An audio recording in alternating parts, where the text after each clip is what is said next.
matapos maupo sa pwesto si Pangulong Aquino, kamusta na nga kaya ang ating ekonomiya? Sabi ng gobyerno, lumago ng 7.2% ang ating GDP o Gross Domestic Product noong isang taon kumpara sa 6.8% noong 2012. Ang GDP ang kabuuang halaga ng mga nilikhang produkto at serbisyo sa loob ng ating bansa. Yan daw ay kahit nakaapekto sa produksyon ang hagupit ng Super Typhoon Yolanda sa Visayas. Pero higit na naramdaman ang epekto ng Yolanda sa unang 3 buwan ng taong ito, kung kailan 5.7% ang naitalang GDP growth rate. Gayunpaman, isa pa rin daw ang Pilipinas sa fastest growing economies sa Asia. Sunod-sunod din tayong binigyan ng investment grade ng mga credit ratings agency. Ibig sabihin, kaaya-aya raw ang ekonomiya natin sa mga investor at kaya nating magbayad ng utang. Next, Asian miracle nga ang bansag sa Pilipinas sa World Economic Forum on East Asia nitong Mayo. Umaarangkada man ang ating ekonomiya, nakasabay naman kaya sa pag-asenso ang mga ordinaryong Juan? Kung ang datos ng gobyerno ang susundin, bahagya raw bumaba ang poverty incidence o antas ng kahirapan sa ilalim ng Administrasyong Aquino. Pero malayo pa yan sa target na poverty threshold sa Philippine Development Plan at Millennium Development Goals ng United Nations para sa susunod na taon.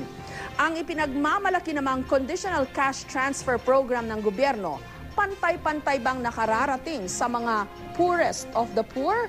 Batay sa datos noong 2012 na nakalap ng GMA News Research, sakop naman ng CCT ang pinakamahihirap na lalawigan sa ating bansa. Pero kapansin-pansin ding merong napuntang CCT sa mga probinsyang least poor o hindi ganon kahirap.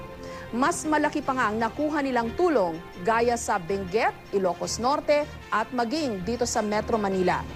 Pagdating naman sa paglikha ng trabaho, sabi ng gobyerno, kumpara noong 2013, nadagdagan pa ang bilang ng mga may trabaho at kumonte ang mga unemployed.